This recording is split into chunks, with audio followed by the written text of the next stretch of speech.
Committee will come to order. Thank you all for being here. This hearing, Afghanistan, honoring the heroes of Extortion 1-7, has been extraordinarily difficult to organize this hearing because it's proved nearly impossible to effectively solicit and subsequently meet the needs and wishes of every family member and loved one that was on board Extortion 1-7. I want to assure the families that this committee has questioned the Department of Defense officials on the full spectrum of the mission to include extremely sensitive and highly classified information in an effort to fully understand the events pertaining to the tragedy that unfolded that day. We have tried our best to treat all the families' interests equally, knowing that there's a wide range of spectrum and perspectives given the sheer number of people and families that are engaged in this. Two of America's best happen to be from my congressional district in Utah. And a number of members obviously care deeply about this issue. You're going to see members coming and going from this hearing. We have lots of different things happening here in Congress at the same time. Now, some families may claim we have not done enough by not allowing classified or highly graphic information to be discussed today, and others may claim that any discussion about Extortion 1-7 is counterproductive and opens old wounds. If I did not believe that the majority of the families wanted a forum like this to exist, we would not be conducting this hearing. It is extremely sensitive. There are things that we cannot and will not be discussing in this hearing given the classified nature. And I hope people will understand that. That's the way the United States of America operates, and our first and foremost concern is to make sure that we protect the ongoing lives and operations of the United States military. But I will say that the United States is different than the rest of the world. We are open, we are transparent, we are self-critical, and we do so in a spirit of making things better. So today as we start this, I'd like to welcome Ranking Member Tierney and the subcommittee, particularly Congressman Lynch, who's shown a great deal of interest in this. I want to welcome Mr. Ridgel, who's spent a lot of time in this, although not a member of this committee. I appreciate his presence here today.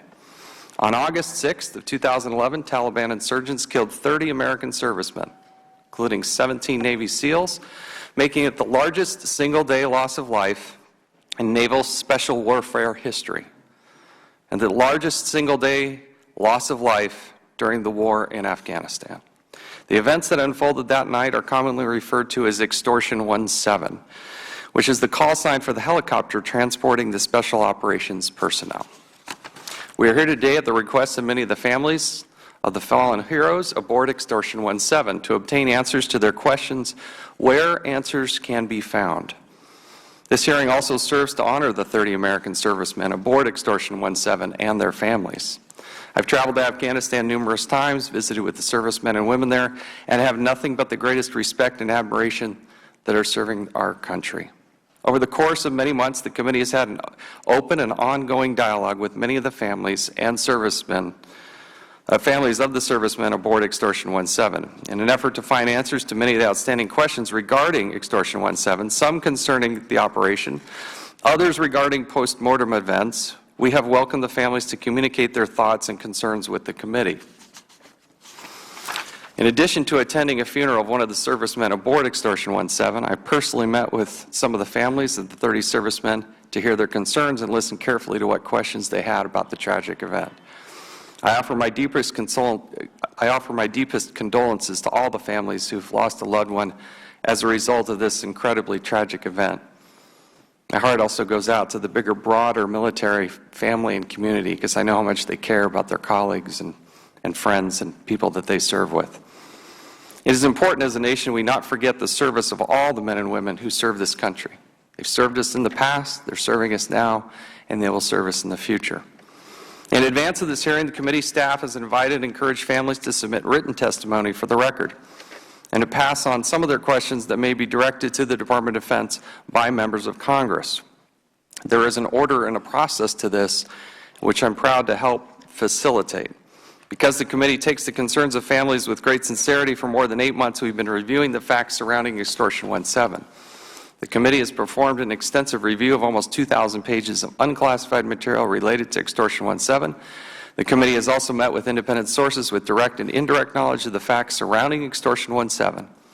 To address some of the unanswered questions, the committee received briefings, classified and classified, on the operational component leading up to the loss of the 30 servicemen and eight Afghan nationals, and on the post-mortem handling of the 30 American servicemen on Extortion 17.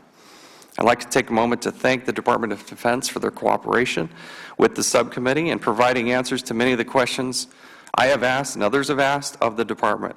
The facts surrounding Extortion 17 are terribly heartbreaking, and we appreciate the candor and willingness to answer difficult questions from both sides of the aisle. The committee has reviewed these facts in a bipartisan way. We've had open, transparent dialogue with our colleagues on both sides of the aisle. Today, the committee will be specifically looking into whether the remains of U.S. personnel were treated with the proper respect they deserve and whether Department of Defense procedures were followed and sufficient. I strongly believe that every fallen hero deserves to be treated with the proper amount of dignity and respect. If there are concerns calling into question the Department policies, we are here today to have productive discussion and how we can ensure the proper treatment of the remains of the servicemen.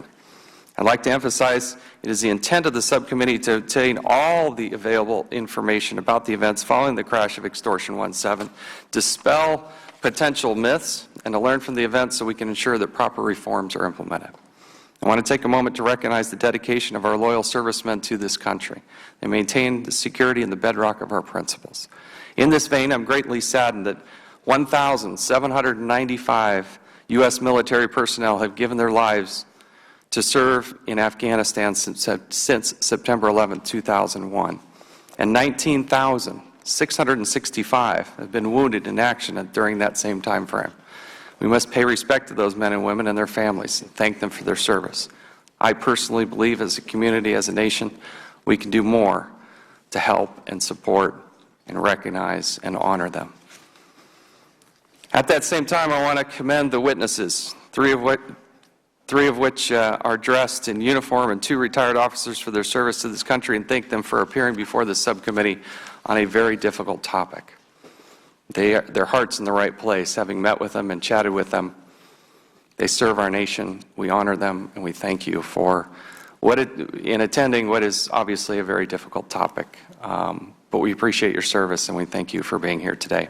With that, I'd now like to recognize this distinguished ranking member, the gentleman from Massachusetts, Mr. Tierney, for his opening statement. Thank you, Mr. Chairman. Before we begin today, I think it's extremely important that we honor the lives of all of our fallen heroes for the untold contributions that they've made to the service of this country and to the families who mourn their losses. We need to remember that not only did we lose 30 great warriors that night on the Afghan battlefield, but the burden is now carried by the families who lost sons and fathers, brothers and husbands. I'd also like to acknowledge that some of the families are here with us today. For you and the other families who couldn't attend today's proceedings, I want to express my profound gratitude for your son's service and also express my condolences for your loss. Mr. Chairman, I understand that there are some out there who strongly believe this hearing is necessary, and there are other families and their representatives who have contacted the subcommittee and expressed grave concern about today's hearing.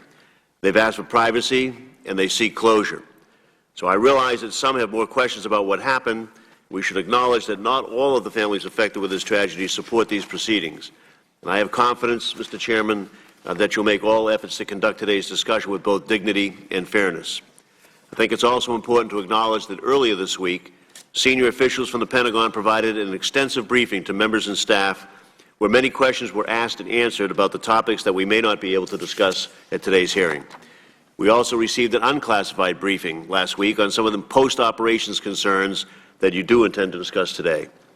Pentagon officials provided answers to many questions, and I look forward to their testimony today, which I hope may provide some answers to those that are still seeking them. Mr. Chairman, I would also like to acknowledge the distinguished men and women on today's panel. These officials also serve their country. Some have even served in harm's way, and others served as one of the final caretakers of our fallen heroes. During the briefings last week, we heard from these officials just how humbling their work truly is, and is not made any easier by the fact that the fallen heroes are also their comrades. Finally, Mr. Chairman, I want to conclude by noting that to date we have lost 2,175 brave Americans during the war in Afghanistan and tens of thousands of others who have been wounded and severely debilitated. While we're here today to discuss events surrounding the tragic deaths of 30 brave Americans, let's also take the opportunity to acknowledge the thousands of men and women who have sacrificed and paid the ultimate price in their service to this country. Thank you, Mr. Chairman. Mr. Chairman, I have a unanimous consent request. I would request, Mr. Chairman, that after your remarks and the remarks of the ranking member, that we insert in the record of this hearing at this point the names of those individuals, servicemen, who lost their life in the C-47 Chinook helicopter disaster. And I would ask that that be printed immediately after your remarks. Without objection, so ordered. I'd like to also thank, again, the members of our subcommittee for attending today. I also like to recognize Mr. Fortenberry from Nebraska, who's been very active and involved and engaged in this issue, and I appreciate his presence here today. I would also remind members that they may have 7 days to submit opening statements for the record. That would be all members, even those that do not serve here on our committee. It's now, at this point, I'd like to recognize our panel.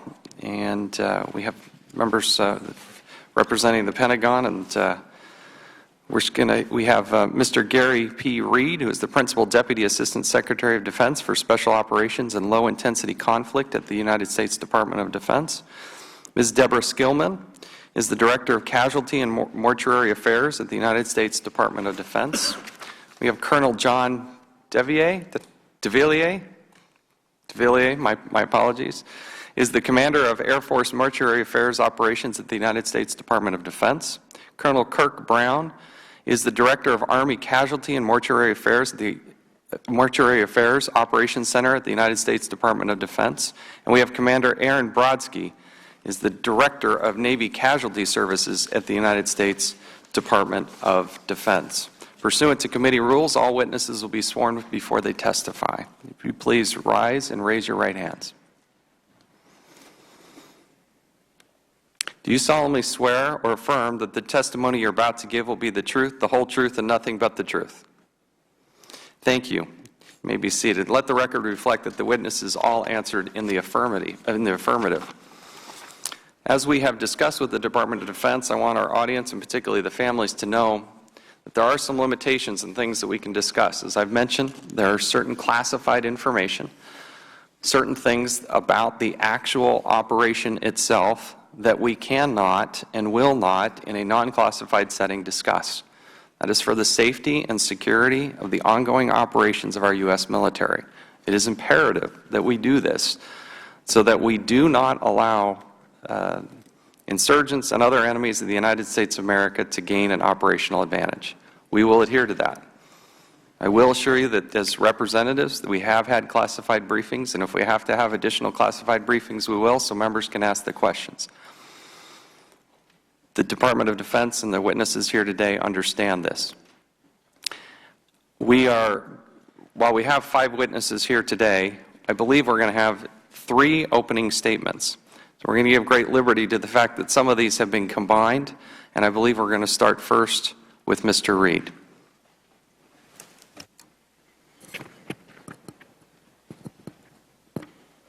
Please, go ahead, proceed. Thank you, Chairman. Chairman Chaffetz, Ranking Member Tierney, and distinguished members of the subcommittee, thank you for the opportunity to appear before you today. I'm here in the capacity as a senior defense official with oversight of our special operations. But I'm also here, and I bring to that job my background of 28 years of service in the U.S. Army in the Special Operations Forces, working very closely with the organizations that we'll be talking about today.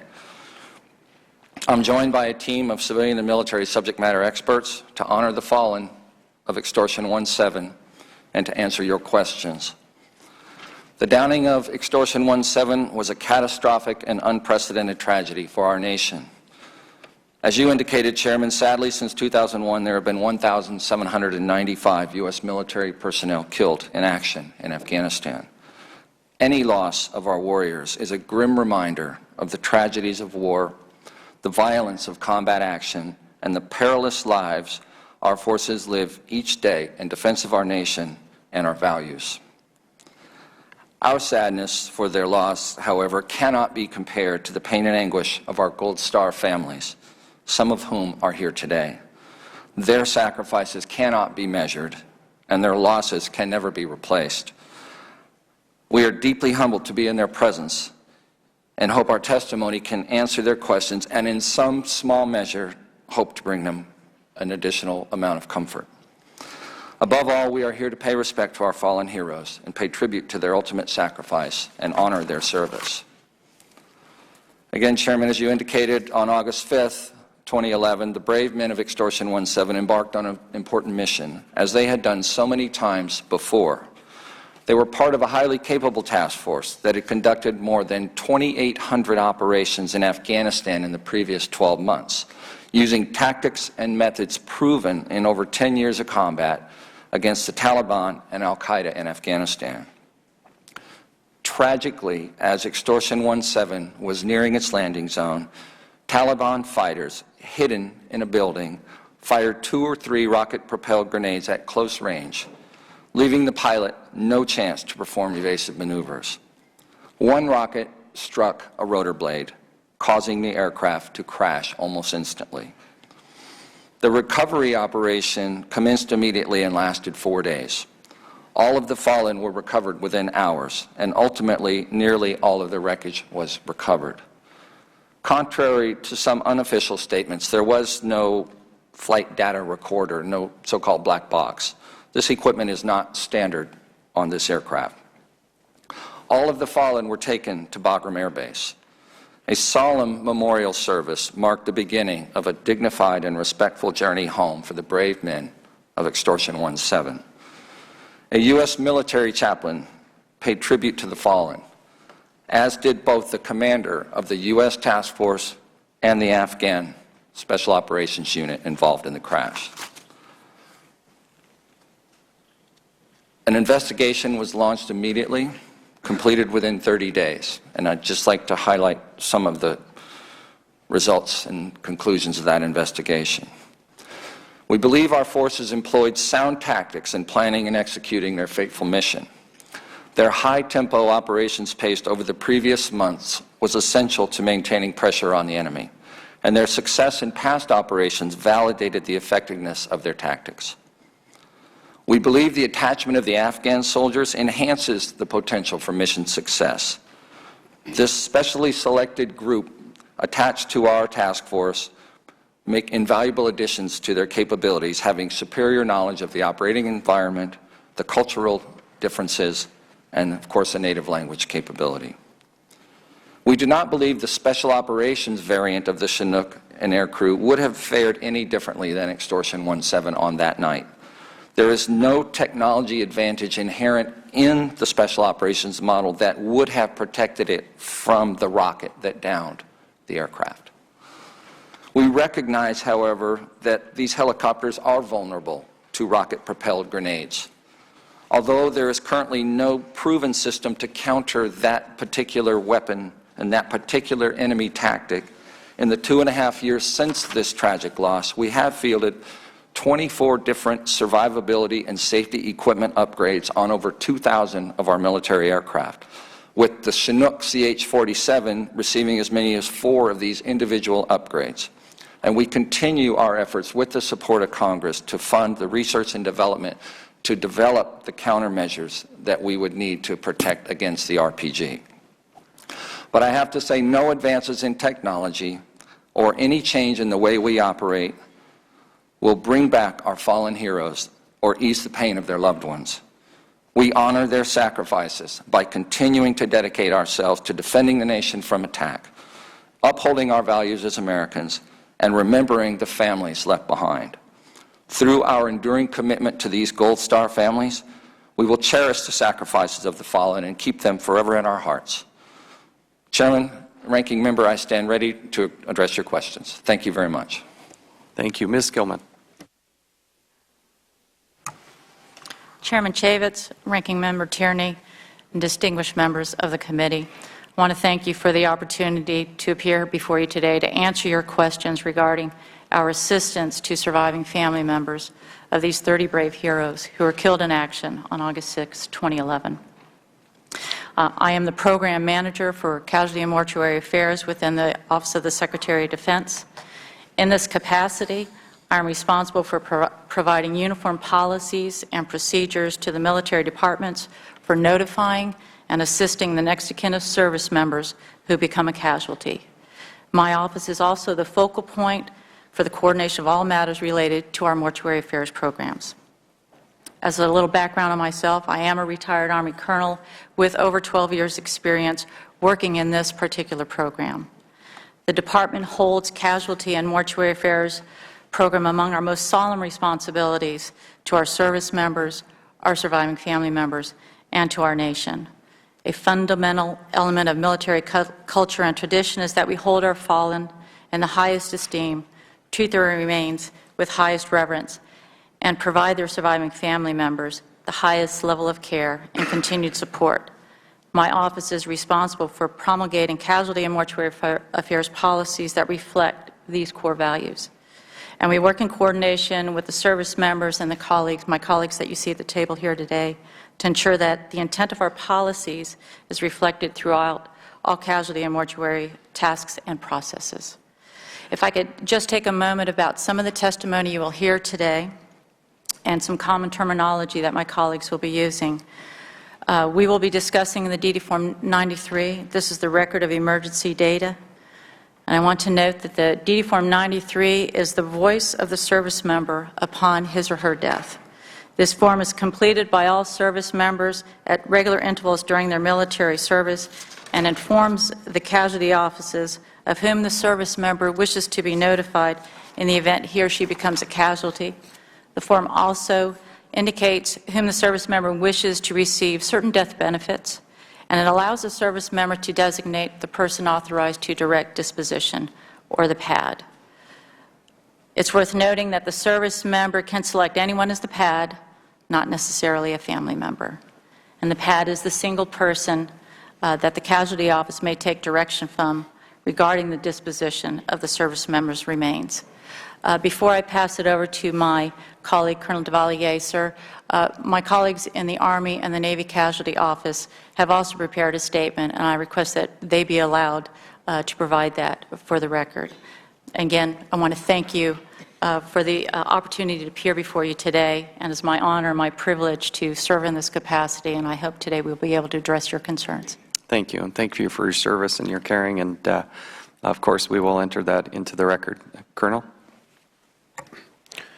Chairman Chaffetz, Ranking Member Tierney, and distinguished members of the subcommittee, I appreciate the opportunity to appear before you today to discuss the process of disposition of our fallen heroes from Extortion 17.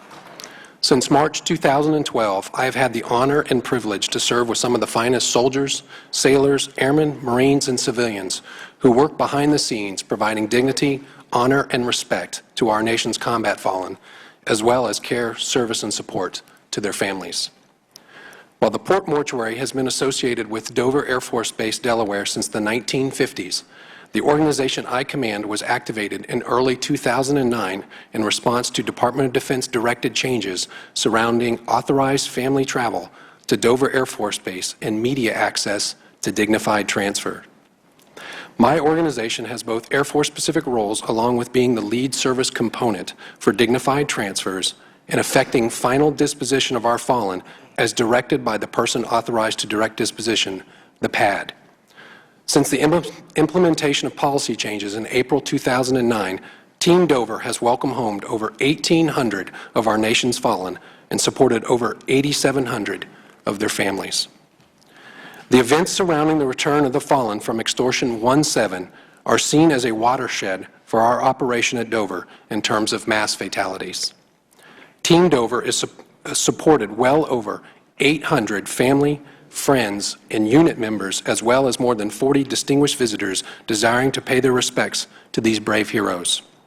While I was not present for this event, it was a monumental undertaking for the entire team in terms of support. As with every fallen service member who arrives at Dover, The fallen from this event were taken into the medical legal custody of the Armed Forces Medical Examiner System for scientific identification, which may include fingerprinting, dental, and/or DNA testing, followed by a medical autopsy. Upon the scientific identification, the chain of custody for the fallen is then passed to my organization to effect final disposition as directed by the PAD. For this incident as a whole, my organization effected these disposition instructions for our 30 heroes, 8 of which included written requests for cremation from the PAD. For those 8 cases, 4 were cremated at the Port Mortuary and 4 were cremated at their final resting place. Again, we consider this incident a watershed moment, and we have made a number of changes in terms of our in-place support mechanisms. In January 2013, we opened a new command and control facility to enhance communication between the branches of service and my organization. Additionally, in February 2013, a new chapel was opened on Dover with 1/3 of the space dedicated to our operation in terms of facilities to further support families. In my nearly 21 years of active military service, I have never served in a more honorable or humbling mission. The men and women who work tirelessly behind the scenes under my command see the worst results of conflict. Not only do they honor the fallen, they serve the families who are often experiencing the worst moments of their life, and these quiet professionals ask for nothing in return. I'm proud to serve as their commander. Thank you for your time this morning and your strong support for the men and women of the Department of the Air Force. Thank you, Colonel. Colonel Brown. Chairman Chaffetz, Ranking Member Tierney, and other distinguished members of the subcommittee. Thank you for the opportunity to represent the United States Army, and I am humbled to provide testimony in honor of the service members of Extortion 17. I've served as the director of the Army Casualty and Mortuary Affairs Operations Center since July 2012. The mission of the Casualty and Mortuary Affairs Operations Center is to execute the full spectrum of Army casualty and mortuary affairs for present and past conflicts. In this role, the Casualty and Mortuary Affairs Operations Center provides policy and direction to 33 casualty assistance centers around the world, develops standardized casualty assistance and casualty notification training, provides notification, casualty assistance, and casualty management for injured, ill, missing, and deceased personnel, and operates the Joint Personal Effects Depot at Dover Air Force Base for all the services. On August 6, 2011, 5 soldiers were killed in action in support of the Extortion 17 mission. The notification and assistance provided to the soldiers' next of kin were completed in accordance with policy. The Army recognizes that people are the Army, and our dedicated and talented force is the reason the United States Army is second to none. The Army remains committed to honor our nation's commitment to its soldiers and the family of deceased, injured, ill, and unaccounted for through compassionate and responsive support. Thank you for your continued support to the United States Army, and I look forward to answering your questions. Thank you, Colonel. Commander Brodsky. Chairman Chaffetz, Ranking Member Tierney, other distinguished members, good morning. I'm Director of Navy Casualty and Mortuary Affairs at the Navy Personnel Command, Millington, Tennessee. Thank you also for this opportunity. I've been Director of Navy Casualty since August 2013. My office is lead for the Navy Casualties Assistance Program, which includes next of kin verification, execution of proper and timely notifications, and benefits and entitlements authorizations. We do this across 3 command tiers.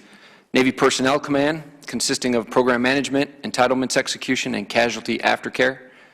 Commander Naval Installations Command, which is 24/7 operations through regional operations centers, and the Casualty Assistance Calls Officer, or CACO, training and assignment. And of course, our network of more than 6,000 trained CACOs worldwide. I'm here today to discuss Navy protocol and procedures with regards to casualty assistance, and I'll also discuss the manner in which casualty assistance was rendered to the families of the 22 Navy personnel who perished on Extortion 17. When the Navy first learned of the Extortion 17 incident on August 6, 2011, all established protocols and procedures were initiated. Next of kin were verified, and regional CACOs were assigned. Within a few hours, the extent of this casualty became fully known. At this point, Naval Special Warfare Development Group and Special Operations Command teamed with Navy Casualty, and together, trained CACOs and command representatives notified each next of kin and provided follow-on assistance to all the families and their authorized beneficiaries.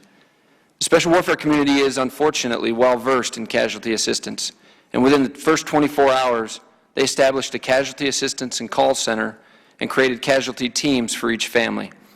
This command and control structure complemented our own and provided not only an increase in capability and capacity, but also lent their expertise and professional insight. To echo my colleagues, at the end of the day, we all want the same thing: timely and compassionate care for our grieving Gold Star families. The assistance rendered to Navy families is professionally and compassionately conducted, always prioritizing their needs with the acute sensitivity for the profound grief they experience. On behalf of Navy leadership and men and women of the United States Navy and their families, I thank you as well for your commitment to these heroes of Extortion 17, and I look forward to your questions.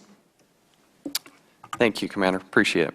I now recognize, I have actually some unanimous consent requests. The first request I have is to place into the record the statements of Mary Strange, Terry Pittman, Ida Pittman, Charlie Strange, and Doug Hamburger. No objection. Without objection, so ordered.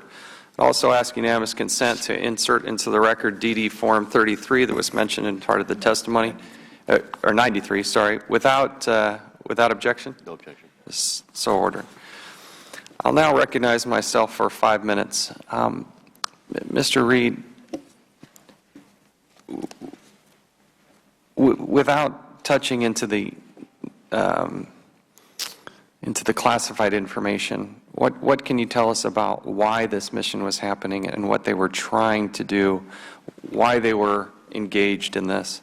And again, I recognize the limitations you have in a non-classified setting, but if you could set the context, I would appreciate it. Thank you, Chairman. The objective on this night was to capture a senior Taliban commander operating in a valley that cuts between two main highways south of Kabul, the capital of Afghanistan. The strategic relevance of this valley is it provides the Taliban with a sanctuary and a jumping-off point. Their goal is to conduct spectacular attacks in Kabul, to terrorize Afghans that support the government and support the coalition, and to attack our bases there. That's the strategic context of this particular mission as a part of a broader campaign, as you know, Chairman, to dismantle and defeat these Taliban organizations throughout Afghanistan, to allow the government forces to establish a security foothold and transition out of U.S. combat actions, as we will at the end of this year, into Afghans providing security. Now, one of the more troubling and sensational stories that we've seen along the way is the idea that upon this, the crash of the helicopter after it was shot, is that the black box was supposedly washed away in a flash flood, which defies, I mean, it's really hard to believe. We have talked about this, but could you please respond to that story, because it's been out there fairly pervasively? Yes, Chairman, thank you. This valley, as I said, situated in between these mountains, is part of a drainage system that feeds over into the central highlands of Afghanistan, over in the Ruzgan province. The elevation in this particular valley is around 7,000 feet, but it is a drainage area for high mountain showers and snowmelt. It's actually a very fertile valley with a large amount of agriculture. On the night of August 6th, as we were one day into the recovery effort, a flash flood swept through the valley. The aircraft, upon crashing, landed in a dry creek bed. That creek bed filled with up to 4 feet of water very quickly during the recovery effort, and some of the material from the crash was washed about 100 yards downstream. We have a photograph board, if you would like to enter it, sir. We can show the before and after. I think we're just going to show the flash flood. We're not going to show the actual wreckage itself. The idea that the black box washed away, was there a black box? No, sir. Not in the, as I indicated, there is a device attached to the engines that records engine performance. The engines are new. In fact, the same engines that are on the other Chinooks, the modern engines, but the airframe itself is an analog aircraft. There is no source of digital data. So that there's such a device would record. traditional so-called black box. That's correct, sir. Even though there was a flash flood, and there are other photos as well that Yes, sir. are publicly. This is not something we're revealing and showing for the very first time. This is something that has been is out there and widely available. Can I, Mrs. Gilman, I want to talk about the ramp ceremony, because the other point, one of the other major points of contention, as I've talked to a lot of families, is that there was a video of the service that was done in Afghanistan. My understanding is, I have two questions about this, two concerns. One is why it was videotaped. My understanding is that is not what current DoD policy is. So my question is, why did that happen? Did it happen? Why did it happen? And who was the person who was making the who participated in that service? Because there were some very concerning comments that were made by the person who was representing the Afghans who were killed that night. Sir, thank you for the question. I cannot address who was speaking at the memorial service at that particular ceremony in Bagram.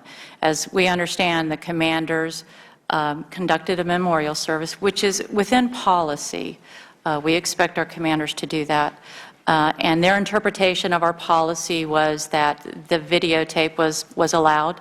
However, we've just learned that they recently republished their policy to reflect our considerations for the next of kin and wanting them to consent to any videotaping of their next of kin. So their regulation was revised in February of 2013, which we've just recently learned, to reflect that current policy. I have more questions. My time has expired. We'll now recognize the gentleman from Massachusetts, Mr. Tierney. Thank you on that. Mr. Reed, in your written remarks, you provide a significant amount of detail about the operation of Extortion 17, and for instance, you mentioned the Navy SEAL Task Force and the U.S. Army Aviation Group, and I quote, spent weeks conducting operations nearly every other night, end quote.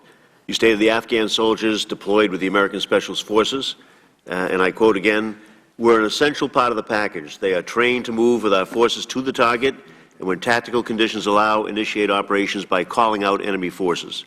This tactic was highly successful. Over a period of years, hundreds of operations were conducted without firing a shot. Close quote. You then stated the rocket-propelled grenade that brought down Extortion 17, quote, left the pilot with less than 1 second to identify the threat, react, and maneuver the 40,000-pound loaded helicopter. Evasive action was not possible, end quote. And regarding the flight route and the landing zone for Extortion 17, you wrote, and I quote, this information was not provided to anyone outside the SEAL and Army Aviation Task Force commands. Because the mission was developed and approved after the Ranger assault had begun, there was no coordination with Afghan officials, close quote. And finally, you state that you believe, and I quote, the SEAL Task Force employed sound tactics in planning and executing their fateful mission, and that you do not believe the rules of engagement restricted our forces from engaging the enemy. So, Mr. Reed, we all believe that the downing of Extortion 17 was a tragic loss of life. There's no doubt about that. But how would you characterize the operation that day? Was it hastily or poorly planned as a mission? Were the appropriate teams and equipment used? Was the mission compromised? Thank you, Congressman. The mission was planned. The SEAL mission was planned in the course of the Ranger mission. And that planning process is deliberate. And what I mean is their role in this operation was a standby force should there be a necessity to deploy a second force. The way this worked at that time, they have two forces. You had the SEALs and the Rangers. And typically, every other night, every third night, we do an operation. One would be the lead, one would be the standby. And that was the conditions this night. So there was always the condition and the intent to deploy this force based on the tactical circumstance. And as I indicated, sir, the circumstances were such that the enemy appeared to evade the initial attack and seek sanctuary in the valley in another location. The SEAL mission was constituted to come in from the other direction and intercept that Taliban leader. We do not believe the mission was compromised. There is a coordination process with Afghan leaders for these missions that was put in place years prior to mitigate against claims of civilian casualties and special operations that were not coordinated. But on this particular event, understanding the SEAL piece was done during the operation, there was no external coordination. So there's no possibility of information going up the chain and then somehow coming back out to the Taliban. We believe the enemy positioned himself in that building. Whether or not he knew anyone was coming in, he was in a very advantageous place tactically to strike the aircraft as it approached. Thank you. Thanks, Reed. So we just talked a little bit about the concern we had for the treatment of our fallen heroes. Before the bodies were even reached over, they had a transfer ceremony at the Bagram airfield. That ramp ceremony was conducted to honor those dead servicemen. Ms. Skillman, it's my understanding that the ramp ceremonies are customary and that they're solemn and respectful events. Can you explain why the ramp ceremony, or what it is, and why it occurred? Thank you, sir. I can't address what happened in theater. However, that we do, commanders routinely conduct what we would consider a memorial service for their fallen, which is exactly what happened on that day. And that's, as I say, customary? Yes, sir, it is. And it's not customary generally to videotape, as you mentioned to Mr. Chaffetz's question? No, sir, it is not. It was our intent that next of kin consent to any still photography or videography of their loved ones. Primarily, the PNOC is responsible for making that consent, the primary next of kin. However, there's a misinterpretation of our policy, and we have clarified that, and CENTCOM has recently revised their policies, as I stated earlier. Great. Thank you. Yield back, Mr. Chair. Thank you. Now recognize the gentlewoman from Wyoming, the vice chair of our subcommittee, Ms. Lummis, for 5 minutes. Thank you, Mr. Chairman. I want to extend my appreciation to the next of kin here present of our deceased members of the military who participated in the mission that brought down Extortion 17. We are grateful for your family service, for your sacrifice, and they will not be forgotten.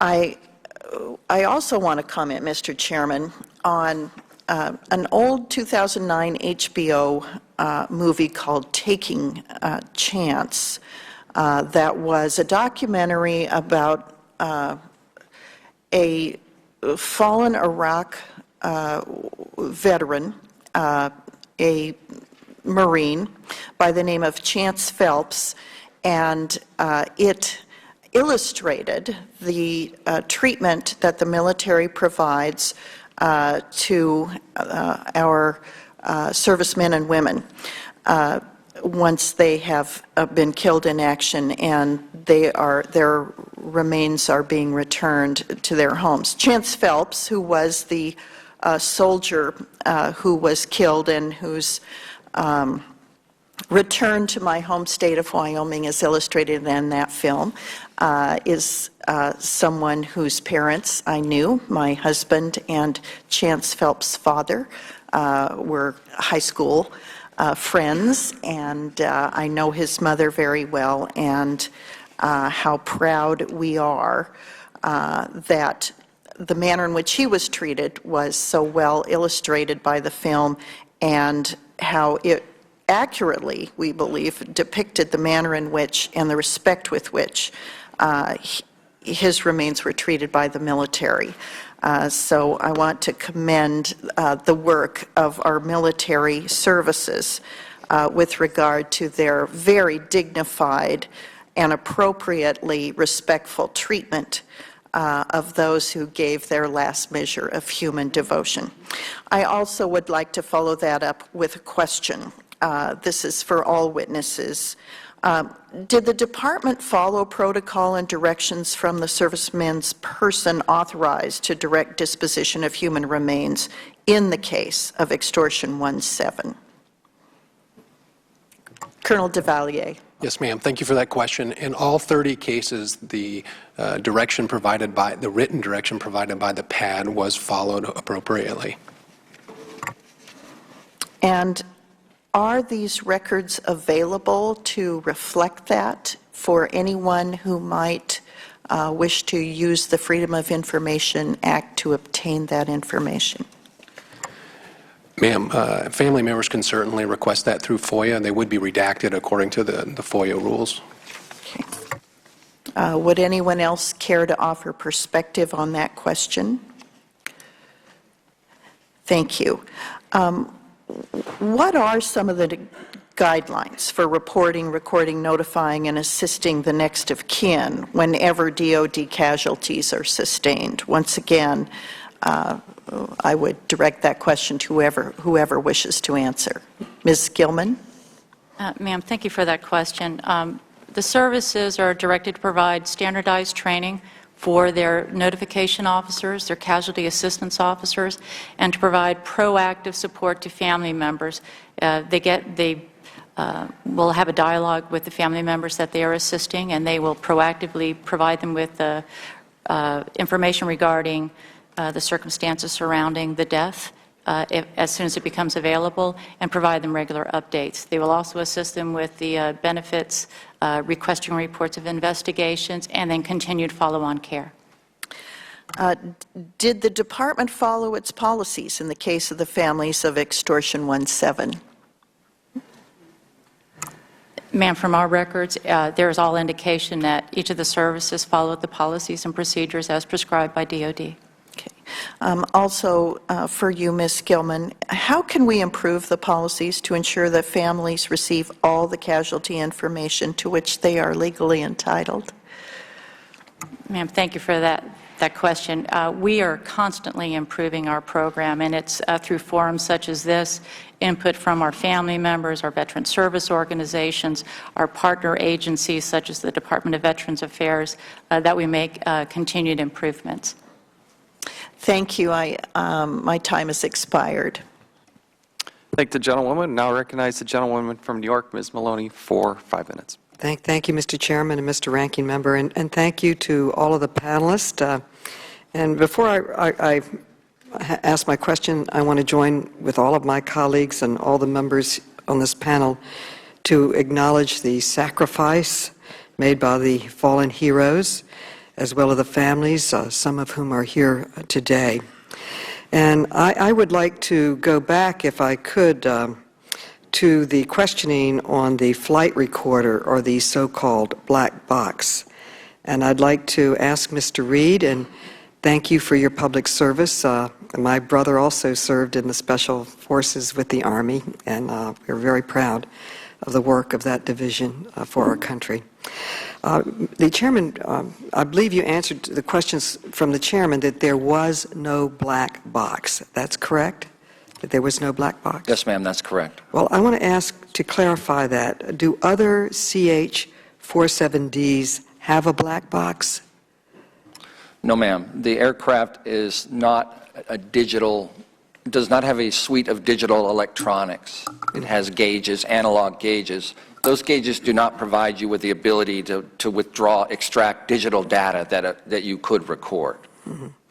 Now, today there was a photograph of a flash flood that we saw earlier, but I've received some correspondence to my office that suggested that there was not a flash flood. So I'd like to clarify that a little more.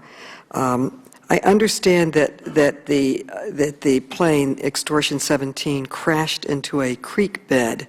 Is that correct? Yes, ma'am, that's correct. A dry creek bed. So can you explain for us whether a flash flood occurred in that creek bed? Some people allege that it did not occur. So could you clarify if that... Ma'am, I can clarify, having read the report and spoken to individuals involved and seen the photographs and studied the climate data from my own assessment, I believe it's perfectly logical and credible that a flood occurred.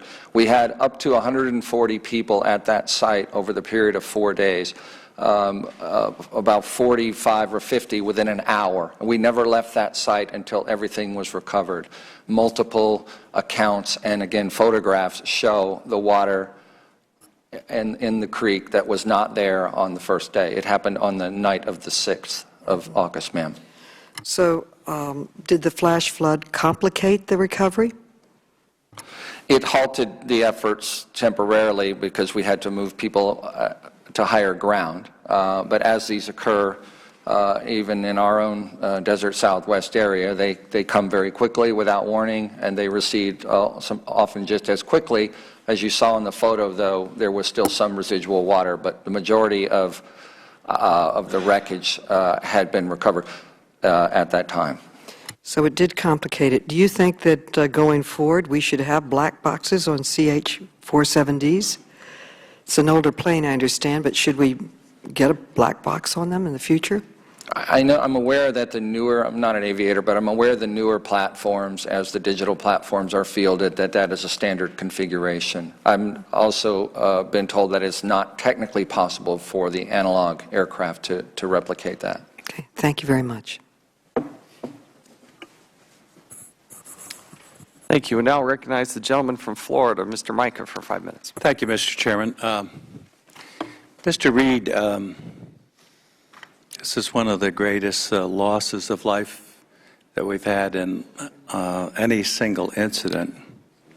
I guess that's correct.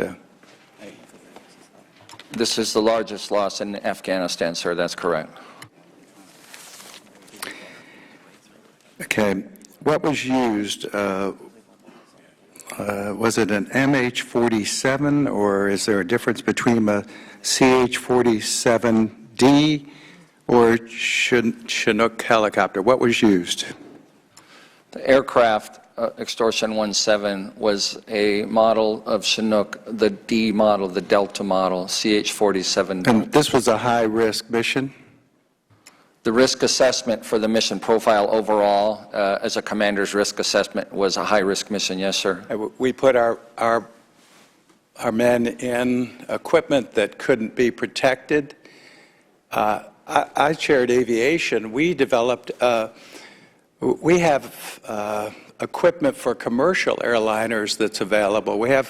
I've been in Afghanistan. They only put me on certain types of flight equipment that would protect me, particularly from RPGs. Why would we risk a high-risk mission on putting our men on this kind of equipment? First, I'm very concerned you'd put our people at risk on equipment, and we know we have equipment for a high-risk mission where they wouldn't be put at risk or killed. We do have that equipment, don't we, sir? Sir, specific to this, no. We do not have equipment in Afghanistan that would have allowed some protection against RPG fire, you're telling me, and this committee. For this particular, yes, sir, that's correct. And this was a high-risk mission. Now, you also testified that those guys or whoever fired this were in some building. I'm very concerned about the people that were in that building. Don't we assess the risk? And you just said it was a high-risk mission, that these guys are there. I don't know if we can discuss the investigation, the post-investigation about the Afghans and how much information they had about the mission, and if that mission placed those people in a position where they can use those RPGs to take down a piece of equipment that couldn't protect our people. Now, was there a thorough investigation, in your opinion? August 6, 2011, were you there? Were you in charge of this mission? No, sir, I'm a civilian. Okay, who was in charge? The U.S. Central Command, sir. But who was the individual in charge? I think we need to be hearing from that individual. Yes, I'd like to also find out who made the decision. Also, I want to know about the investigation and who was investigation. What Afghans had information as to this mission? Sir, no Afghans were provided information on the mission. These 8 Afghans on board were part of our team. And none of the Afghans were briefed in advance as to where they were going. Not outside that team, sir, no. Again, I would like to see further reports, and I'd like it made part or reference to, and if it is classified information. But I'm very concerned, one, the right equipment wasn't used. We put our people at risk, and also I just do not trust the Afghanis. When I was there, I'm telling you, everything they do, I would question, right from the president, who I think is corrupt, and the money that we're pouring down that rat hole, and then losing lives on top of this is sinful. What Mr. Brown, Army, mortuary, is the mess at Arlington cleaned up in the way we treat the remains of our fallen? Are you satisfied with what's been done there? I've never seen anything so disgusting as the mess, the misplacement, the mistreatment, the use of human remains of our servicemen and women is what I've learned took place at Arlington. Is that mess cleaned up? Have you followed that? Sir, that is outside my purview. How long have you been there, and how long have you been in this particular position? Sir, I've served as a director of Army Casualty since July of 2012. Okay. Well, again, you're aware of the mess I'm talking about? Yes, sir, I am. Okay. And can you provide me the names of the individuals and put it in the record of who was in charge of the remains at that particular time? And then I would like a statement from you or from someone in your office that you believe that the situation has been cleared up, that the remains that were misplaced or abused, that we've also taken care of that situation. Can you provide that to the committee? Sir, I will provide that for the record. Thank you. I yield back. We'll now recognize the gentleman from Massachusetts, Mr. Lynch, for 5 minutes. Thank you, Mr. Chairman. Along with the other members, I want to offer my condolences to all the families of our fallen heroes. We are deeply appreciative of all of their families' service and sacrifice. I do, as a threshold matter, I want to acknowledge, Mr. Chairman, and our ranking member, Mr. Tierney, the work that you've done on this, and both staffs, Democrat and Republican, working together. The energy and the thoroughness with which the committee has taken great pains and sensitivity regarding the families involved and the issues involved. This is the way government is supposed to work, side by side. Mr. Reed, I want to ask you about this CH-47D Chinook. Now, in I've been to Afghanistan 9 times. I spent a lot of time, in contrast to the earlier gentleman's comments that we never put, people that we value on a CH-47. I've spent a lot of time on that aircraft. So maybe they just don't value me so much. I don't know, but I've spent a fair amount of time, and I've also talked to the pilots and crew, mechanics about, and they love this aircraft. The CH-47D, they say they can perform simple maintenance. It's a very reliable aircraft, but there have been a lot of questions in the general press about the appropriateness of using the CH-47D, the Chinook, in this instance, knowing the topography of the Tangi Valley, very tight mountains on the northern end there. It widens out in the south, but given the aggregate circumstances here, was this an appropriate aircraft to use, or was this something that was thrown together at the last minute? Because that allegation has been out there as well. Thank you, sir. This was the appropriate aircraft for this mission. The choice of this aircraft was tactically sound. Other aircraft may have been used, but what could not have been used and has been questioned was the Black Hawk. One of the issues with the war in Afghanistan is the elevation in the mountains. And the Chinook helicopter, which frankly in my career we did not use extensively in other conflicts, and even in Iraq, the first time or the second time, you see mostly Black Hawks. That's a function of the elevation.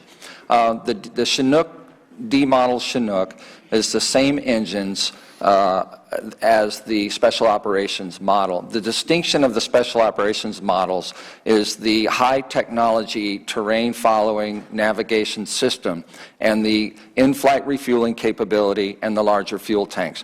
Beyond that, they're essentially the same aircraft. What that means is for certain mission profiles, you must use the MH-47. This particular tactical mission was about a 15-mile flight on known terrain in clear weather. The avionics capabilities of the MH-47 were not necessary to conduct this mission. Both aircraft have the identical survivability, and if I may clarify, sir, there is no active technology countermeasure to defeat the RPG. The RPG is a rocket-propelled grenade. I believe what the gentleman was referring to were for surface-to-air missiles that have a radar signature or an active seeker. We have countermeasures for those. We do not have countermeasures for a ballistic rocket-propelled grenade right now active. We are researching and trying to do that, and none currently exist. I appreciate that. Let me ask you, the other criticism that has been out there in the press is that the way this went down, that there was a several-hour firefight, that there were a number of helos in the area, Apaches, and also the Ranger team that went in first. And then when the Chinook came in with 30 personnel on board, that it was, tactically inadvisable to have a long-term firefight, making the insurgents in that area aware of a major operation, and then having the Chinook come in, relatively slower aircraft, and then being exposed to insurgent fire. Can you address those allegations? Yes, sir. Thank you. The investigating officer did conclude that the presence of our activity in that valley likely put the enemy on a heightened state of alert. That is true. The tactical planning and the commander's decisions to mitigate against that were to approach from the opposite direction at a low altitude. The area was scanned by our overhead platforms. The C-130 had overview of the whole battlefield. The Apache's air weapons team scanned the LZ 1 minute prior, confirmed no enemy presence on the LZ. The enemy that fired at Extortion 17 remained undetected through those scans. We did not detect that enemy, and we did not achieve, frankly, the element of surprise into the valley that was planned and anticipated. Okay. I believe my time has expired. I thank the chairman. I yield back.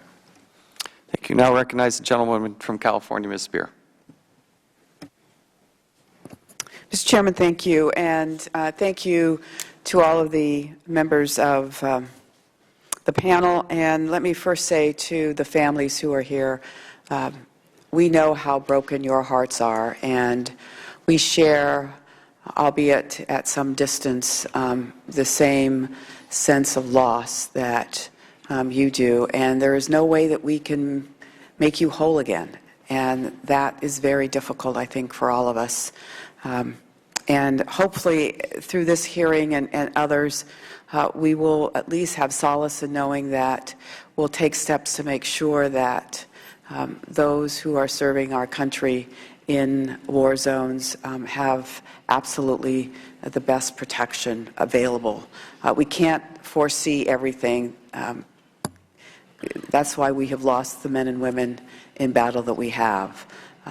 But that doesn't mean we shouldn't redouble our efforts to try and protect them. So thank you. Let me ask, there have been concerns raised about the way those fallen service members from Extortion 17 were transported and whether they were accorded the appropriate respect.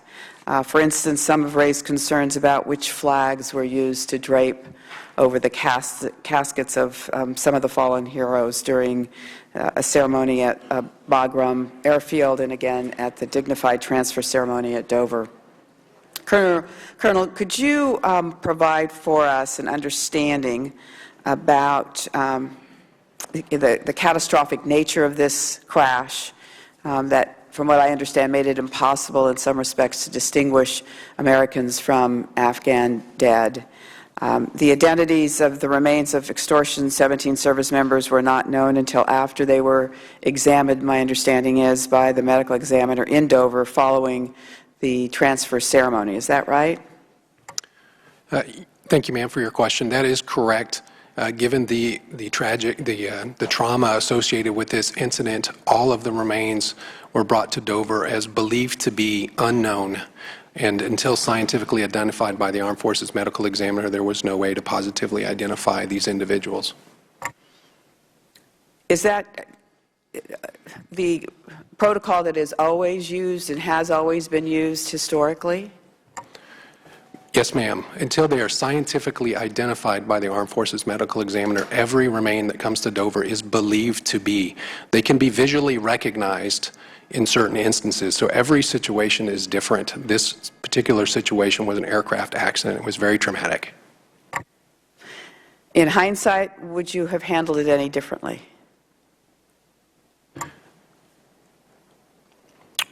Well, ma'am, the decisions were made at the time based upon the information they had available, and the scientific identification process has to occur at Dover Air Force. No, I understand that. I'm just trying to put myself in the shoes of family members who were at the ceremony watching these caskets come off without an American flag draped over them.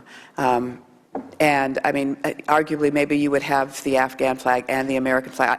I don't know what the right answer is, but having a coffin come off that has no flag draped on it, I'm sure gave the family members a sense of pain that was, magnified by everything else that they had endured.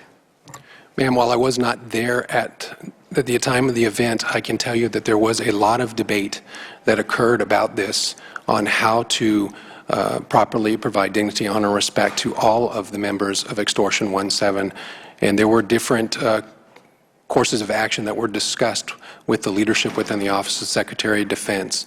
And the final determination was to flag drape 30 of the transfer cases with American flags and 8 with Afghan flags. And that decision was based on what?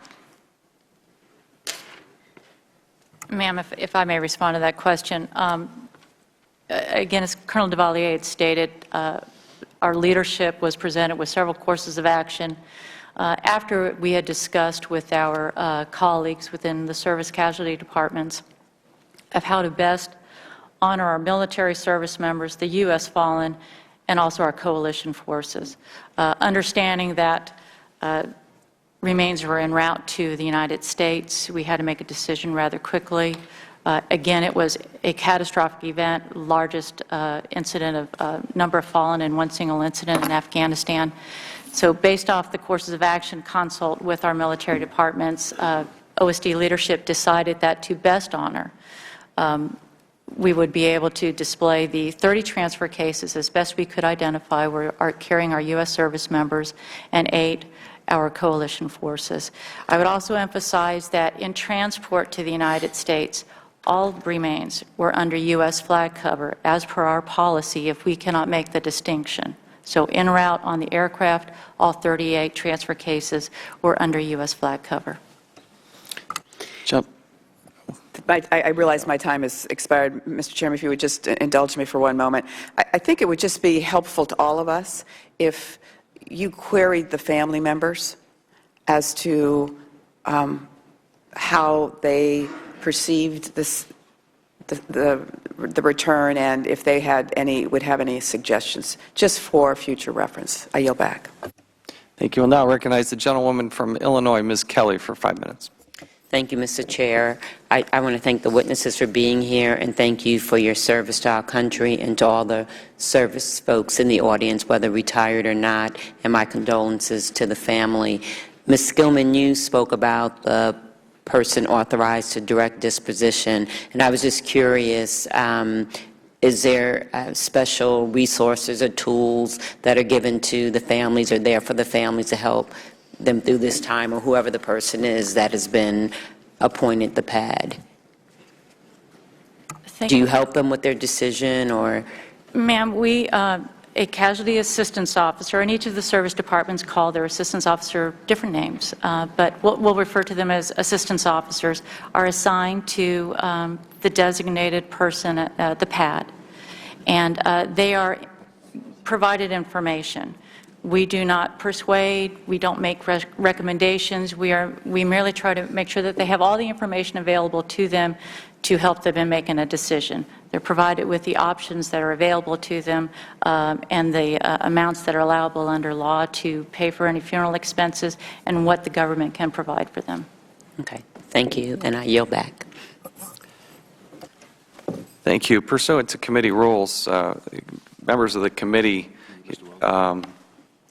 my apologies. We'll now recognize the gentleman from Vermont, Mr. Welch, for 5 minutes. Thank you very much. I thank Mr. Chaffetz and Mr. Tierney for the hearing, and I want to thank very much Mr. Ridgel for being here since he represents so many of the soldiers who died in service to their country. Thank you very much. And I want to thank the families, and I want to thank you. You know, how can any of us deal with the loss of a loved one? We're all proud, obviously, of those who die in service of our country. Our responsibility is to recognize that we have these Americans who sign up and volunteer no matter what the mission may be. And they will report for duty when the commander-in-chief says, we need you. And this democracy would never work if we didn't have citizens who are willing to put aside their own judgment when it comes to what America's engagement should be and defer to civilian leadership. And our responsibility here, more than anything else, is to make certain that the missions that we set America on are worthy of the willingness of our civilians who become military people to make the ultimate sacrifice. So I say that really out of respect to the families. And I'm going to ask one question that I know the answer to. These families have all been affected in the same way. They've lost a loved one, but they've all been affected in different ways because how one deals with loss is very personal. And some people need more information, some people need more privacy. And the question I have of you is, will you be available to each of the families to give them every bit of information that you can about every detail that they seek, to try to respect the needs and desires and the emotions of each of the families, and they have different ways of trying to work through this enormous loss. Thank you. Yes, sir. I think I can speak on behalf of all of my colleagues here. We welcome the opportunity to assist every family member with their individual needs, and we will be more than happy to speak to the family members when they are ready to. Thank the gentleman. Pursuant to committee rules, we do have some flexibility in allowing colleagues who do not serve on this committee to join us and ask questions. I'd ask my colleagues for unanimous consent to allow Mr. Ridgel of Virginia and Mr. Fortenberry to each be granted 5 minutes to ask questions. Without objection, so ordered. They care deeply about this issue. I appreciate their participation and serve on committees that are also very relevant to this issue, so I appreciate their presence. We'll now recognize Mr. Ridgel for 5 minutes. Well, given that I do not serve on this committee, I'm especially grateful to the chairman and to all members for the unanimous consent that was required. The title of the hearing is Honoring the Heroes of Extortion 17. And my comments are provided here today in that spirit, and I hope it honors the good men that we lost. You know, even with a community that is just accepts the great risk that comes with our mission, the loss at Extortion 17 was truly tragic and profound. And so to the families that are here today, from one American to another, I offer you my deepest condolences. Now, the tragedy merits and should receive, and I believe has received, rigorous examination, unflinching examination, looking at each and every measure to see if indeed we could have done something different. Because we owe that to the men who we lost that day, to honor their memory. And also, we owe it to the commanders and the warfighters that will follow them to provide them with any lessons that could be learned to give our warfighter every advantage in equipment, tactical procedures, and doctrine to allow them to come home safe. You know, each member of this body has standing here, whether a member lost someone in their district or not, but as my friend and colleague, Mr. Welch, I think gracefully offered there, our district has had a disproportionate loss, and it is both humbling and honoring to me, and sobering really, to represent so many of our warfighters and their families. It is well known, I think, that there is at least some degree of controversy associated with the hearing itself. There is not unanimity among the family members, and I have a duty and the privilege of representing the 2nd District in Virginia, and the families who are there overwhelmingly have made clear that their desire would be that we did not hold the hearing.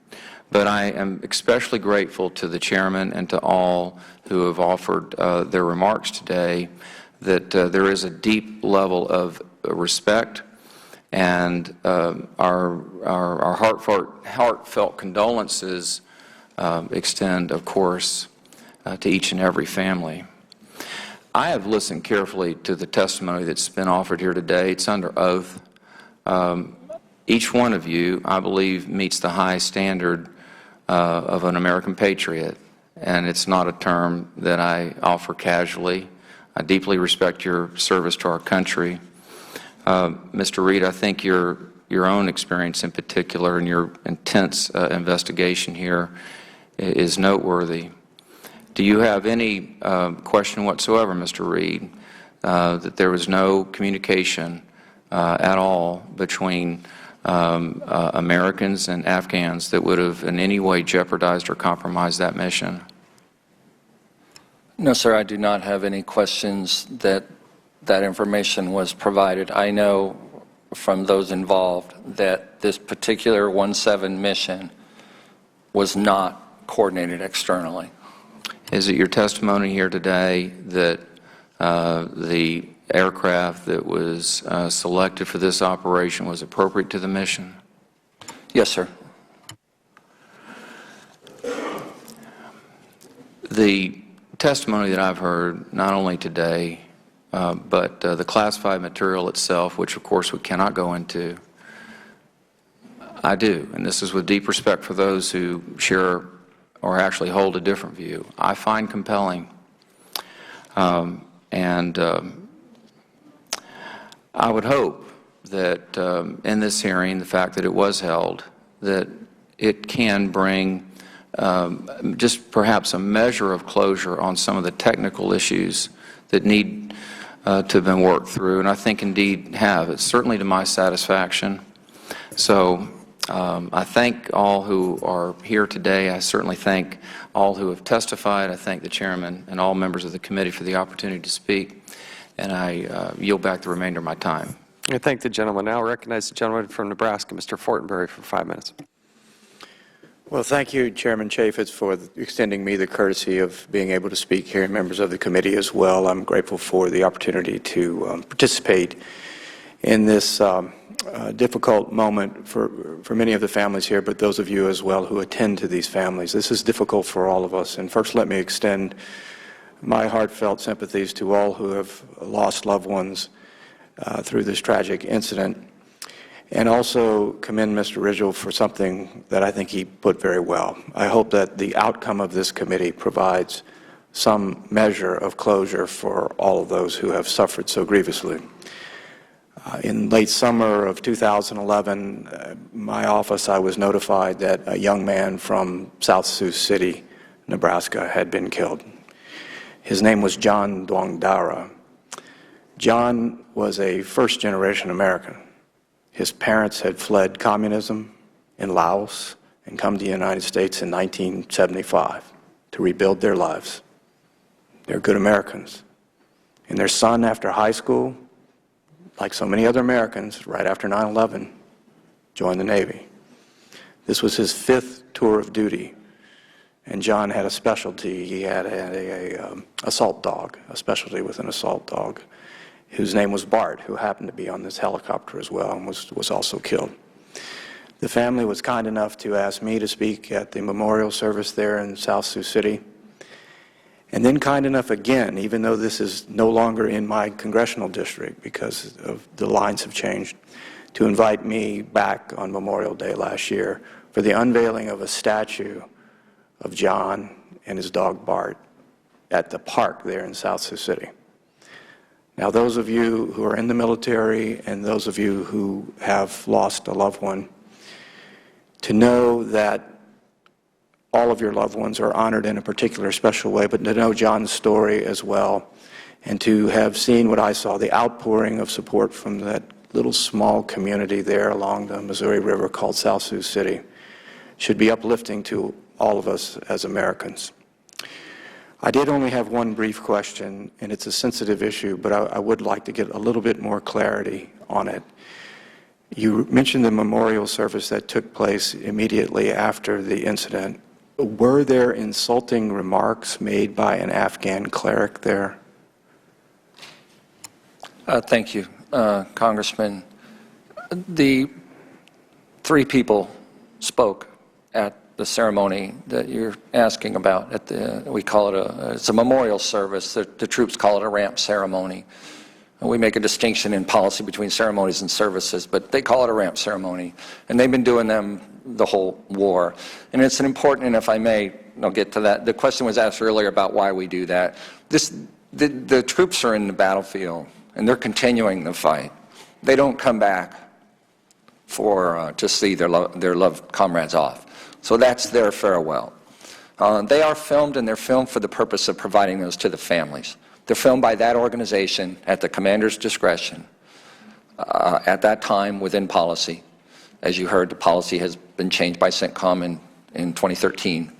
But they're done so for the families, and they provide that to them as a memento of what they did downrange.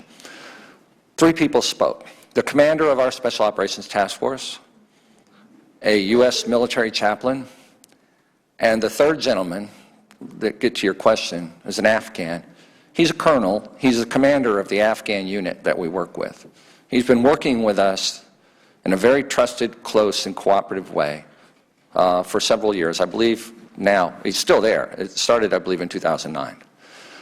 He accounts for those special troops that are assigned to our task force. And as I mentioned, they come out of the other forces. We run a special selection and a vetting and a training program for them. He's the one that spoke. There's no other one that spoke. I don't speak Arabic. I'm not a religious scholar. We have had people in our government listen to what he was saying. I am told, again, not my authority, that there are verses that he's citing. He is commemorating the fallen, all of the fallen. There are some interpretations I've seen on the internet that he is condemning the Americans, the infidels. Again, it's not my expertise, but what we have been told on good authority is he is commemorating all of our falling and condemning the enemy. But I understand things are subject to interpretation, sir, but that is who was speaking. And that was one of the points that I think was particularly sensitive, that was under public scrutiny about the entire incident. Mr. Chairman, again, thank you for the privilege of being with you during this particularly difficult hearing. Let me just conclude that I'm not here on behalf of the Duong Dara family. I just got to know them, and I wanted in some small measure to honor John's life. He was dedicated to his community. He was a warrior. John was an American. Thank the gentleman. I thank both of you for your participation and your heart in caring. So we'll now recognize the gentlewoman from New Mexico, Ms. Lujan Grisham, for 5 minutes. Thank you, Mr. Chairman, and I too very much appreciate your participation in today's hearing and to work diligently to assure that we have the right protocols and procedures and to support the men and women who give their lives and their families in the most appropriate, meaningful way that we possibly can. I cannot imagine the pain of losing a family member or a loved one in this kind of an incident. And I offer and share with my colleagues in giving my deepest condolences and sympathies for the family members who are here today and all those family members who have suffered these kinds of losses on behalf of this country.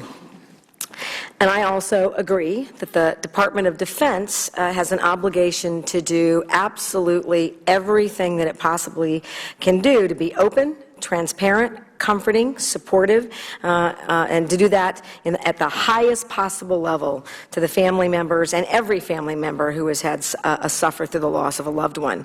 So I know that you've been doing this, and I want you to keep doing it. Walk me through the process and the protocol that the DoD has in place now to ensure that there is direct and a sustained line of communication between the Department of Defense family liaison offices and the family members of Americans serving in harm's way, and what services and supports specifically are you providing? Ma'am, thank you for your question. If I understand your question, the level of support that we're providing, the continued support we provide to our surviving family members. Correct. Our current policy requires, of course, that an assistance officer, whether it's a casualty assistance representative from the Air Force or a casualty assistance officer from the Army or a casualty assistance calls officer from Navy and Marine Corps, assist the family member through the initial phase of the loss. We are also required to provide long-term support for those family members for as long as they want to be part of the military community. Again, we want that family member to feel that they can be part of the military community for as long as they need us. Each service has their own long-term care program. Army, for example, can expound upon that. They have a survivor outreach services program, and I will allow each of the services just to talk about their program. But that program is in place where there are people that are available for the family members to contact to provide that long-term care support. And can you also, thank you, can you give me some specifics? So that's going to be counseling, other therapeutic services, an opportunity for suggestions about how to improve those processes, involvement in the services to the highest degree possible. Can you give me some level of specificity about the kinds of services that you're providing to family members and loved ones? Yes, ma'am. Each of those long-term programs, they want to keep them involved, especially around their community. Some family members are not close to a military installation, so we want to reach out to them, make sure that they're part of the community. TAPS is an integral part of that. We constantly work with our other agencies that provide support to our family members. So the Marine Corps may invite family members to TAPS events. The Army Survivor Outreach Services may bring in provide a session that provides some counseling for family members, make sure that if they need bereavement counseling, they can reach out to the Department of Veterans Affairs or other agencies who may be providing that level of support. But again, it's a case manager who's assigned to that family member that knows what their specific needs are.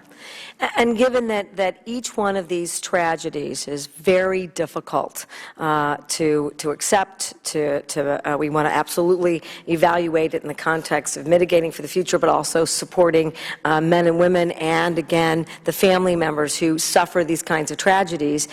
Is there a process also for being clear about things that the families want you to do to improve and how that communication occurs, and what can Congress be doing to assure that all of these protocols and all of these processes continue to sort of amend and grow and really meet the needs of both the current situations and the potential for future issues that should be supported in the context of these families? Thank you, ma'am. Our current program requires that we proactively provide family members and inform them of specific federal entitlements. That long-term program, of course, is dependent upon the family's needs. We have two governing bodies, the Casualty Advisory Board and the Central Joint Mortuary Affairs Board, that meets quarterly. Those two boards that these members represent, they are voting members on both of those boards, and OSD chairs both of them. They're the governing bodies that we ensure that we are doing things right by the family members. At those times, we review specific cases. We may review our policies, make recommendations where we think legislation needs to be corrected, where a survivor's needs are not being met. There may be a gap in law or policy. And those boards, we make those recommendations at that time. And Mr. Chairman, with your diligence, I just have one small follow-up. And how often are those reports or suggestions? Is that annually? Do you do it quarterly? And I would suggest that we have more access to that kind of information in this committee, Mr. Chairman. Ma'am, we meet quarterly. But that information is available quarterly, or do you do kind of an annual report? And then There is with that, no I yield reporting back. requirement to Congress at this time, ma'am. Okay, thank you, Mr. Chairman. I yield back. Thank you. In consultation with the Ranking Member Tierney, I have a series of questions that is really, we try to get as many different questions from the families as possible. So I'm going to go through a series of questions here. Again, it won't answer every question that every family member has, but I think is a good representation of some of their specific concerns. First of all, I can tell you that having reviewed the records, those the pilots that were operating this aircraft of exceptional quality, skill, and high rating. But there were some questions about why was there no pre-assault fire laid down before as this helicopter was coming in. Could you help clarify that, Mr. Reed? Yes, sir, thank you. The use of pre-assault fires is a tactical decision based on conditions on the ground. The objective of Extortion 17 was to get in the LZ and drop off the assault force and depart the area without alerting the enemy overtly. I think as we explained to you the other day, the force was going to then walk closer to the target. So you're trying to achieve surprise. Firing in advance of that, just in a suppressive fire mode, would be highly alerting to the enemy. And secondly, there was no enemy detected on the landing zone. But I would just clarify, this is a tactical decision. Can you give us a general sense of the time of day that this was happening? 2:39 in the morning on the morning of August 6, 2011. One of the concerns that is in the questions about the Afghans that were on this helicopter, there was some allegations that there were Afghans on the helicopter, I should say, and then got off, and a different group got on, which begs an awful lot of questions. Can you help clarify that, please? Yes, sir, thank you. There are two groups of Afghans assigned to this task force. One group went on the first target with the Rangers. The second group was on Extortion 17. There was a mistake made after the crash to retrieve the list of Afghans that were aboard 17.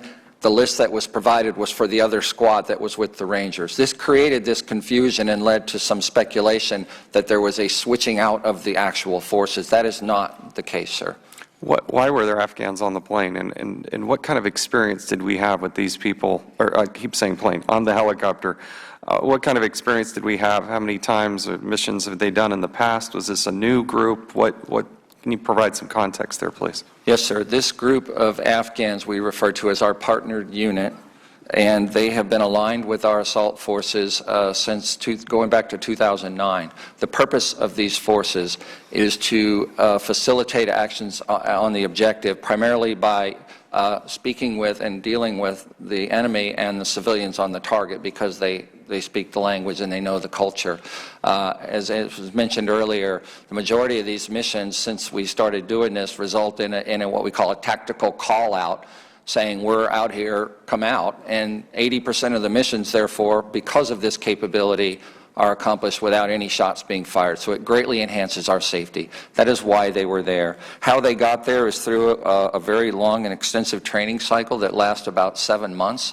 They're hand-selected out of the Afghan Army and Afghan police and their other security services. They're vetted, trained, and selected, and then aligned with our units. They're paired with our forces. They go on a rotation cycle just like our forces did. Our assault forces come in for about 90 days in cycles, and we rotate them back out. We align the Afghans in a similar cycle, and they repeat that. These folks, again, for the previous 2 years prior to this, every mission, we're taking them on the objective with us. This was not a new construct.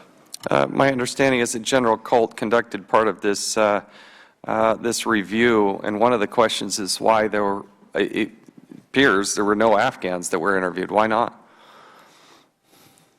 Sir, I don't know specifically why no Afghans were interviewed. The focus of his investigation and the list of questions that the commander of CENTCOM charged him to answer did not require him to interview others outside our decision chain and our training and equipping chain. Perhaps you could provide some additional clarification for the committee. That would be appreciated. I want to go back to the ramp ceremony itself. Having been through a number of meetings, classified, unclassified discussions, not to belabor the point, but to my colleagues here, I think one of the, and this is just Jason Chaffetz, just me personally, my personal take on it, and you all are the experts, you've been doing this for years, but my sense of it is that if you do have a situation where there are deceased Americans and whatever country, in this case Afghanistan, my sense of it is that there probably should be two different ceremonies. I think if, I mean, I can't even imagine having my son or daughter go through this. But I don't want some Afghan saying something about my son. I don't want that. So I hope, we're supposed to be the oversight and government reform. I would hope the Pentagon would seriously consider honoring those Americans is our #1 priority. And of course we're going to honor those that also lost their lives, but do it separately. And let's not have this mistake and this heartache that these families feel.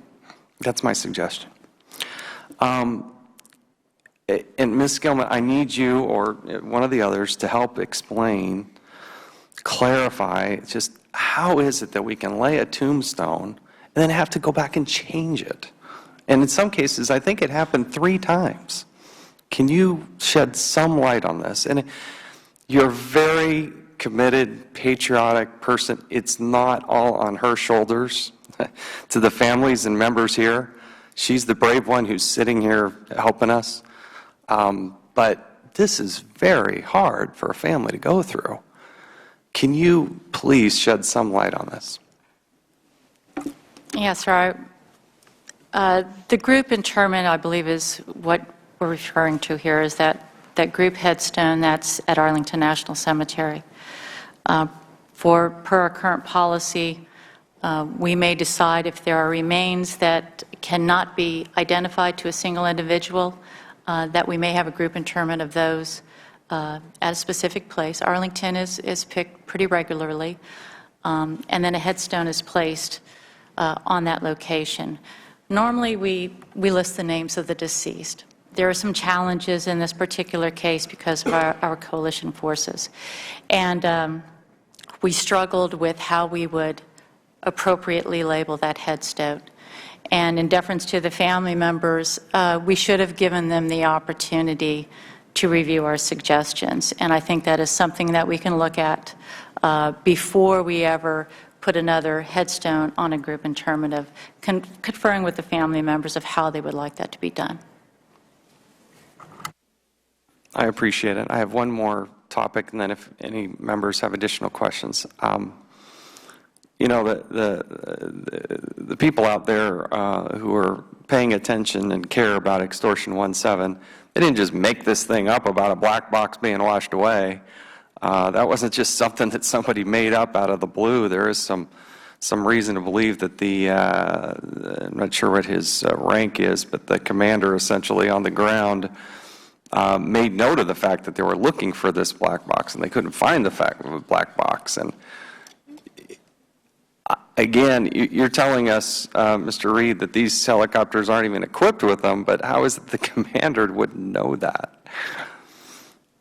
Sir, I can't speak exactly for what the commander thought. I have seen the transcript where he talked about looking for it. I would say, though, that this crash environment is a hostile environment. And we did not have complete freedom of action and freedom of thought of what we were doing, what we're coordinating, what we're looking for. That team went in there in the immediate moments after the crash to recover the fallen. As I indicated, over a period of 4 days going through the wreckage. I don't know why they thought they would be looking for one either, but I have spoken to our aviation community, and they have assured me that those helicopters are not equipped with such a device. Thank you. And for those on the committee who, I just want people to know that many of our men and women who are intimately involved in this are also continuing to serve and serve abroad. Anyway, I appreciate it. Does any other member have additional question or comment?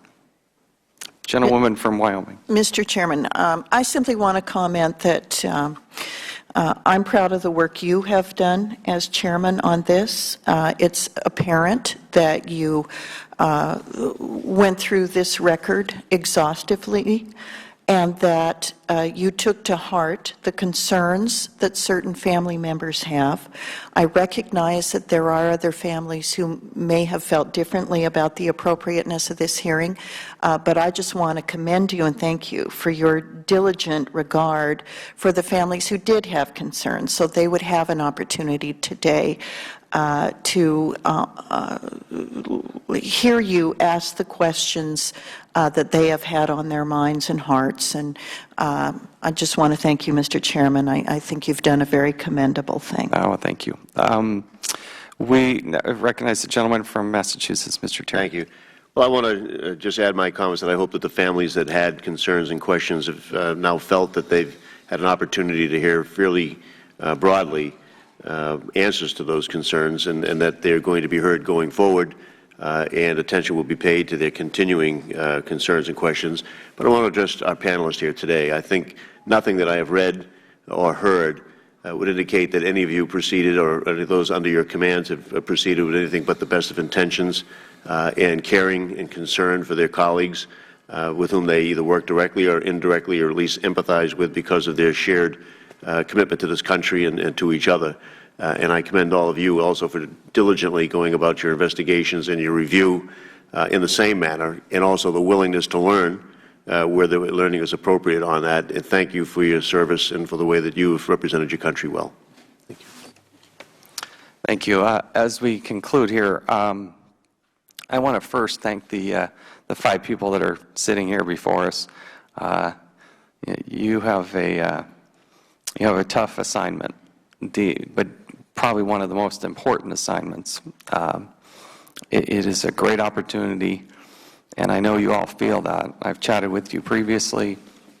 I can tell that in your demeanor and your approach. We thank you for your service and your dedication. Most importantly, we obviously unanimously, regardless of party or politics or anything else, we cannot thank the men and women enough who serve this nation and those that have given their lives for this nation. There is a different group of people in our country, and these are the men and women who run to action. They've run to the firefight. That's the American way. There's a certain group of people who just do that. They just do it instinctively. And those Americans who do that are my heroes. I thank the families for their sacrifice. It's quite a saying. This is the largest loss of life, but it's happened, unfortunately, thousands of times. And I just hope they feel the love of this nation. And so I appreciate the hearing. We stand adjourned.